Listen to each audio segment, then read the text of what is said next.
Colonel VH Sisodia व सूबेदार AIG Lalchand Pareek के मार्गदर्शन में बच्चों की 9वीं से ही कैरियर काउंसलिंग करके उन्हें उच्च दर्जे की डिफेंस की तैयारी करवाई जाती है। इस साल 23 बच्चों ने आर्मी की भर्ती पास की। एड्रेस: ज्ञान ज्योति पब्लिक स्कूल एवं डिफेंस व sports academy, CBSE affiliated English medium, नजदीक दड़बा बस स्टैंड, मानक दीवान। Contact number 9992571111 8929551111।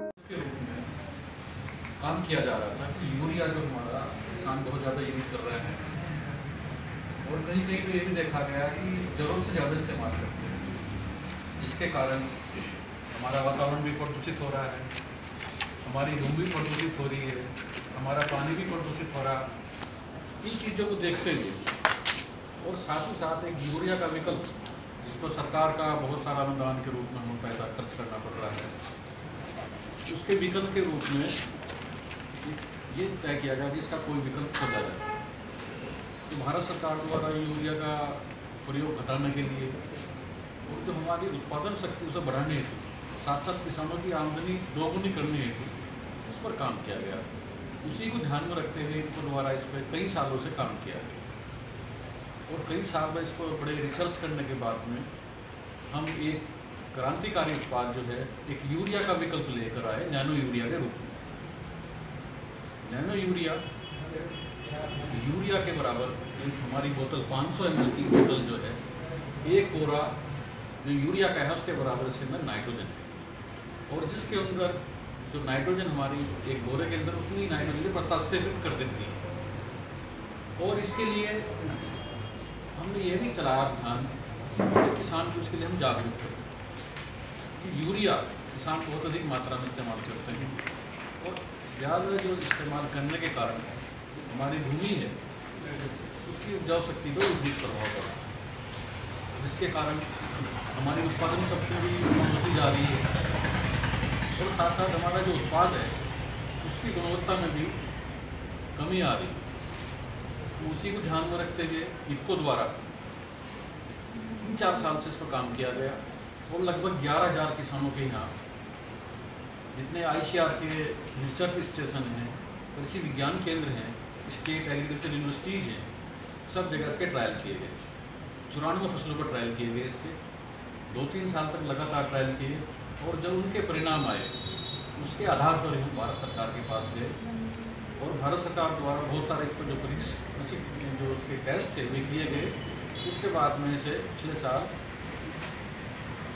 FCO के अंदर मान्यता प्रदान की गई और 1 अगस्त से इसका कॉमर्शियल उत्पादन भी शुरू कर दिया गया है और पूरे देश के अंदर इसकी किसानों को आपूर्ति कर दी गई है और लगातार कराई जा रही है। किसानों को इसके बहुत अच्छे परिणाम मिले। इसमें सबसे बड़ी बात यह है कि जहाँ यूरिया हमारा उसका प्रभाव लगभग 7-8 दिन तक रहता है, इसका प्रभाव पौधे में लगातार बना रहता है, देर तक बना रहता है, क्योंकि इसका पार्टिकल साइज बहुत छोटा है और जब हम स्प्रे करते हैं, स्प्रे के माध्यम से पत्ती के द्वारा, पौधे के द्वारा इसकी जो फर्टिलाइजर यूज एफिशिएंसी है वो 85 से 90% है, जहाँ यूरिया हमारा 30 से 35% ही मिलता है।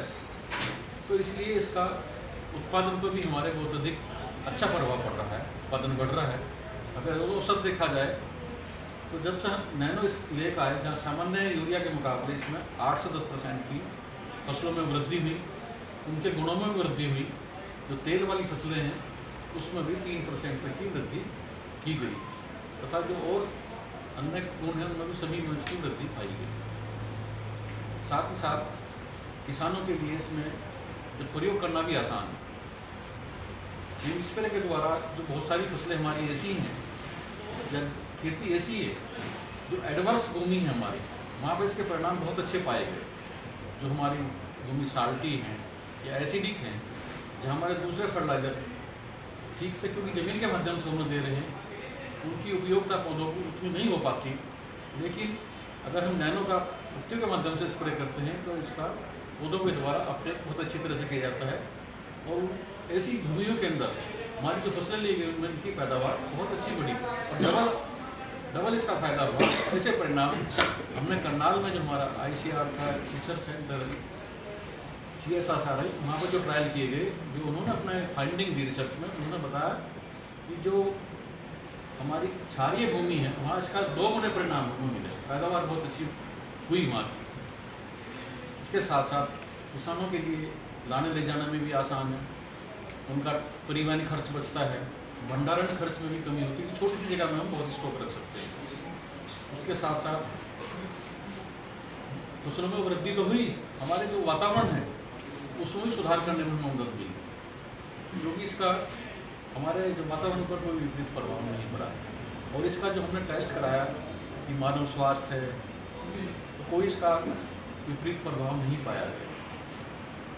इसके साथ साथ अगर आप देखें, एक देश में इसका बहुत बड़ा लाभ ये भी होने जा रहा है कि जो हम एक आत्मनिर्भर भारत की तरफ बढ़ रहे हैं, कि जो हम अभी तक क्या है कि हमारे देश के अंदर लगभग 360 लाख टन यूरिया की आवश्यकता होगी। हमारे देश का उत्पादन 240 लाख टन है, यानी कि 1/3 हमें बाहर से मंगाना पड़ता है।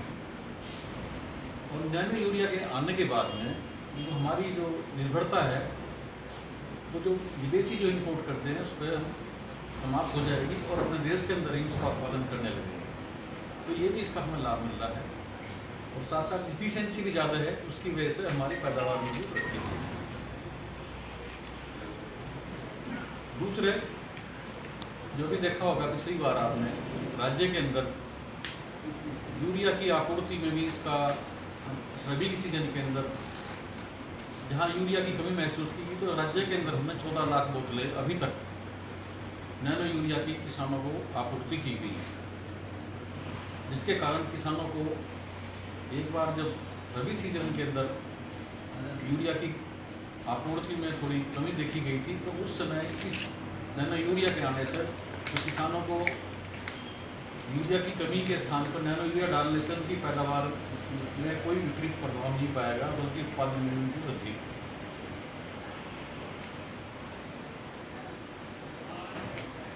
तथा किसान इसके प्रचार प्रसार हेतु इनको द्वारा राज्य के अंदर सभी किसानों को इसका बहुत सारे प्रशिक्षण दिए गए। कृषि विभाग जो हरियाणा का है उसके द्वारा भी जितनी उनकी स्कीम थी सभी जगह इसका प्रमोशन किया गया। और हमारे सहकारिता विभाग द्वारा तो उन्हें सहकारी समितियों में एक विशेष ट्रेनिंग दी गई लोगों को, ताकि हमारी सहकारी समितियों के माध्यम से किसानों को इसकी अधिक से अधिक जानकारी दी सके, जिसका वे इसका लाभ ले सके। और सहकारी जितने भी सहकारी समितियाँ हैं राज्य के अंदर सभी को ये उपलब्ध करा दिया गया है, ताकि किसानों को आसानी से उपलब्ध किया जा सके। किसान भाइयों की एक स्प्रे की ध्यान में रखते हुए इनको द्वारा राज्य के अंदर 4000 स्प्रेयर किसानों को सहकारी समिति के माध्यम से, सहकारी समितियों को 4000 स्प्रेयर दिए हैं, जो स्प्रेयर किसानों के द्वारा अपने इस्तेमाल के लिए निःशुल्क रूप में इस्तेमाल किया जाएगा, उनके माध्यम से स्प्रे कर सकते हैं। इसके साथ साथ टेक्नोलॉजी में और सुधार करने हेतु जैसा भारत सरकार ने ड्रोन को बढ़ावा दिया है, इसको द्वारा भी बहुत सारे जो किसान हमारे ऐसे थे जो एक ड्रोन खरीदना चाहते हैं, उन्हें ट्रेनिंग दी हमने, ताकि ड्रोन किस प्रकार उड़ा सकें, किस प्रकार स्प्रे कर सकते हैं। 2 हमने ट्रेनिंग दी है राज्य के अंदर। 40 किसानों को एक बार ट्रेनिंग दी है, एक बार हमने 10 किसानों को अलग से ट्रेनिंग दी है। तो ड्रोन के माध्यम से भी जहाँ नैनो का स्प्रे करेंगे उसके साथ साथ एग्रोकेमिकल का भी स्प्रे कर सकते हैं, या दूसरे जो हमारे वाटर सोल्यूबल है उनका स्प्रे भी हम कर सकते हैं, जिसके द्वारा किसान को जो लेबर की कमी रहती थी या उसको परेशानी आती थी उनमें भी बड़ी मदद मिलेगी।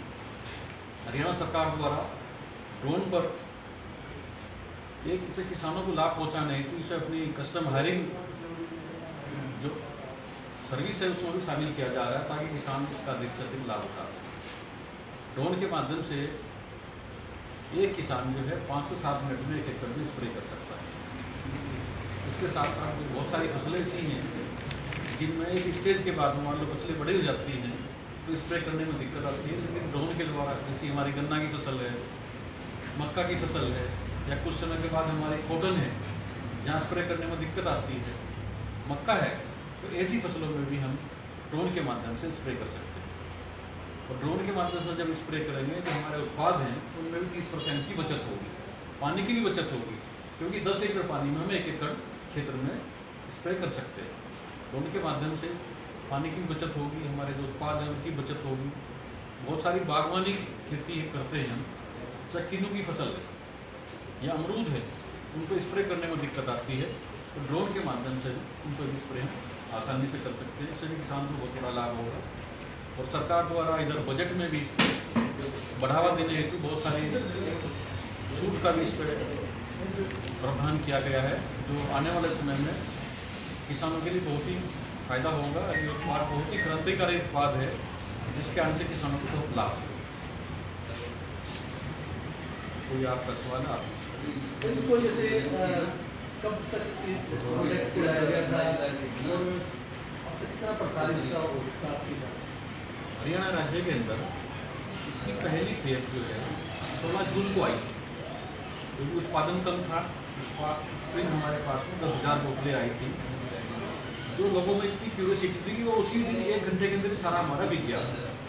उसके बाद में लगातार हम यहाँ पर मेटेरियल लेकर आ रहे हैं और अभी तक 14 लाख बोतलें हरियाणा के अंदर हमने आपूर्ति कर दी गई, जिसका किसानों द्वारा यूज किया गया और किया जा रहा है। मेरे हिसाब से nano urea I think IFFCO is the first जिन्होंने बनाया है नैनो यूरिया जी। लेकिन कुछ प्राइवेट कंपनियां जो लिक्विड यूरिया बेचती है वो भी नैनो यूरिया के लिए प्रचार कर दिया। ऐसे लोगों को कैसे रोको, क्या करोगे? नहीं, इसमें ऐसा है कि अभी तक केवल इफको द्वारा ही नैनो यूरिया बनाया गया है, और हिंदुस्तान में नहीं पूरी दुनिया में केवल इफको के द्वारा ही ये उत्पाद बना है। और भारत के लिए तो बहुत गर्व की बात है कि इंडिया ने ये नया उत्पाद बनाया है। अब हम जहाँ दूसरे देशों से आयात करते थे, इस बार हमने जो श्रीलंका को 3 लाख बोतलें नैनो की एक्सपोर्ट की, और दूसरे देशों के साथ भी बातचीत चल रही है, वहाँ भी हम दे रहे हैं। भारत सरकार द्वारा जो NFL है, RCF है, उनसे भी इसका उत्पादन करने के लिए कहा है। और जैसा कि आपने बताया कि जो बहुत सारी कंपनी लेकर आ रही है, उनके पास में इसका कोई लाइसेंस भी नहीं है, और अगर कोई जानकारी आएगी तो जो संबंधित विभाग है उसके खिलाफ जरूर कार्रवाई करेगा। कन्वेंशनल यूरिया के कंपैरिजन में प्राइस कंपैरिजन क्या रहेगा सर इसका? आपने बहुत अच्छा सवाल पूछा है कि जो हमारा नैनो यूरिया है, इसकी एक बोतल 240 रुपये की, जिस पर भारत सरकार का कोई अनुदान भी नहीं। वो जो हमारा कन्वेंशनल यूरिया है, उसकी कीमत जो है, क्योंकि उसको सरकार बहुत भारी अनुदान देता है। अगर हम आज की स्थिति में देखें तो जो हमारा देश के अंदर उत्पादन हो रहा है, उसकी भी कीमत लगभग 2,000 रुपये के आसपास है, और जो बाहर से आ रहा है उसकी कीमत भी लगभग 3800 रुपये के आसपास यूरिया की है। किसान को केवल 266 रुपये में दे रहे हैं, बाकी सरकार को बहुत सारा अनुदान के रूप में देना पड़ता है इसमें, और इस पर कोई अनुदान भी नहीं है ना। इसमें जो है हमें पोस्ट मशीन से इसकी कोई बिक्री करने में भी आसान है।